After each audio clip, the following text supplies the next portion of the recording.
മുസ്ലിം league സംസ്ഥാന അധ്യക്ഷൻ പാണക്കാട് സാദിഖ് അലി ശിഹാബ് തങ്ങൾ ജമാഅത്തെ ഇസ്ലാമി പ്രവർത്തകനെ പോലെ പ്രവർത്തിക്കുന്നുവെന്ന മുഖ്യമന്ത്രിയുടെ വിമർശനത്തിൽ ഉറച്ച CPIM. രാഷ്ട്രീയ പാർട്ടിയുടെ നേതൃസ്ഥാനത്തിരിക്കുമ്പോൾ വിമർശനങ്ങൾ നേരിടേണ്ടി വരുമെന്നും അതിന് മതനേതാവിന്റെ പരിവേഷം നൽകി പ്രതിരോധിക്കുന്നത് ഹീന നിലപാടാണെന്നും CPIM മറുപടി പറയുന്നു. മുഖ്യമന്ത്രിയെ വിമർശിച്ചാൽ പാണക്കാട് സാദിഖ് അലി തങ്ങളെ അതേ നാണയത്തിൽ വിമർശിക്കുമെന്ന് KT ജലീൽ MLAയും പറഞ്ഞു. അന്നത്തെ പാണക്കാട് തങ്ങൾ എല്ലാവരും ആദരിക്കുകയും ബഹുമാനിക്കുകയും ചെയ്യുന്ന തങ്ങളാണ്. ഇപ്പോഴത്തെ സാദിഖ് അലി തങ്ങളെ പോലെയല്ല. സാദിഖ് അലി തങ്ങൾ ഇപ്പോൾ ജമാഅത്തെ ഇസ്ലാമിയുടെ സാധാരണഗതിയിലുള്ള ഒരു അനുയായിയുടെ മട്ടിൽ പെരുമാറുന്നയാളാണ്. പാണക്കാട് സാദിഖ് അലി ശിഹാബ് തങ്ങൾക്കെതിരെയുള്ള മുഖ്യമന്ത്രിയുടെ വിമർശനം പാലക്കാട് ഉപതെരഞ്ഞെടുപ്പിൽ ചർച്ചയായി കഴിഞ്ഞു. കഴിഞ്ഞ പാർലമെന്റ് തെരഞ്ഞെടുപ്പിന് ശേഷമാണ് മുസ്ലിം ലീഗിനോടുള്ള മൃദു സമീപനം CPIM കൈവിടുന്നത്.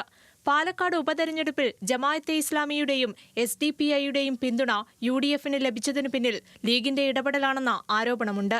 സമീപകാലത്ത് മുസ്ലിം ലീഗ് സ്വീകരിക്കുന്ന നിലപാടുകൾ ജമാഅത്തെ ഇസ്ലാമിയുമായി ചേർന്നു പോകുന്നതാണെന്നും വിമർശനമുയർന്ന പശ്ചാത്തലത്തിലാണ് മുഖ്യമന്ത്രി സാദിഖ് അലി ശിഹാബ് തങ്ങളെ രൂക്ഷമായി വിമർശിക്കുന്നത്. മുഖ്യമന്ത്രിയുടെ പരാമർശം BJPയെ സഹായിക്കാനാണ് എന്നാണ് ലീഗും UDFും പറയുന്നത്. മുഖ്യമന്ത്രിയുടെ പ്രസ്താവന വിവാദമായെങ്കിലും നിലപാടിൽ ഉറച്ചു നിൽക്കുകയാണ് CPIM. അധികാരത്തിനുവേണ്ടി ലീഗ് ജമാഅത്തെ ഇസ്ലാമി ഉൾപ്പെടെയുള്ള മതമൗലികവാദ കക്ഷികളുമായി രാഷ്ട്രീയ ചങ്ങാത്തം സ്ഥാപിക്കുമ്പോൾ രാഷ്ട്രീയ വിമർശനം സ്വാഭാവികമാണെന്ന് CPIM മലപ്പുറം ജില്ലാ കമ്മിറ്റി പുറത്തിറക്കിയ വാർത്താക്കുറിപ്പിൽ വിശദീകരിക്കുന്നു. രാഷ്ട്രീയ വിമർശനമേൽക്കുമ്പോൾ മതനേതാവിന്റെ പരിവേഷം നൽകി പ്രതിരോധിക്കുന്നത് ഹീന നിലപാടാണെന്നാണ് CPIM ജില്ലാ കമ്മിറ്റി പറയുന്നത്. ലീഗിന്റെ അധ്യക്ഷ പദവിയിലിരുന്ന പാണക്കാട് തങ്ങൾമാരെല്ലാം രാഷ്ട്രീയ വിമർശനം ഏറ്റുവാങ്ങിയിട്ടുണ്ട്. അന്തരിച്ച കോൺഗ്രസ് നേതാവ് ആര്യാടൻ മുഹമ്മദാണ് ഏറ്റവും കൂടുതൽ പാണക്കാട് കുടുംബത്തെ വിമർശിച്ചിട്ടുള്ളതെന്നും CPIM ഓർമ്മിപ്പിക്കുന്നുണ്ട്. മുഖ്യമന്ത്രിയെ വിമർശിച്ചാൽ പാണക്കാട് സാദിഖ് അലി തങ്ങളെ അതേ നാണയത്തിൽ വിമർശിക്കുമെന്ന് KT ജലീൽ MLAയും പ്രതികരിച്ചു. വിമർശനം സഹിക്കുന്നില്ലെങ്കിൽ കുഞ്ഞാലിക്കുട്ടിയെ മുസ്ലിം ലീഗ് സംസ്ഥാന അധ്യക്ഷനാക്കുന്നതാണ് നല്ലതെന്നും KT ജലീൽ പരിഹസിക്കുന്നു.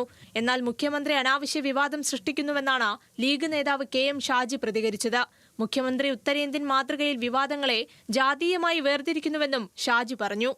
അനാവശ്യമായ വിവാദങ്ങൾ ഉണ്ടാക്കുക, ആ വിവാദങ്ങൾ ജാതീയവും മതപരവും ഒക്കെ ആക്കി മാറ്റുക, മനുഷ്യരെ തമ്മിൽ അകറ്റുക എന്നൊക്കെ പറയുന്ന വലിയ പ്രക്രിയ നമ്മൾ നോർത്ത് ഇന്ത്യയിലൊക്കെ കണ്ടതിന് സമാനമായ വിധത്തിൽ കേരളത്തിൽ നടക്കുന്നൊരു സമയമാണ്. അദ്ദേഹം സമീപകാലത്ത് തെളിയിച്ചുകൊണ്ടിരിക്കുന്ന ഒരു കാര്യം സംഘിയാവാൻ BJP ആവേണ്ട കാര്യമില്ലെന്നാണ്. ന്യൂസ് മലയാളം, പാലക്കാട്.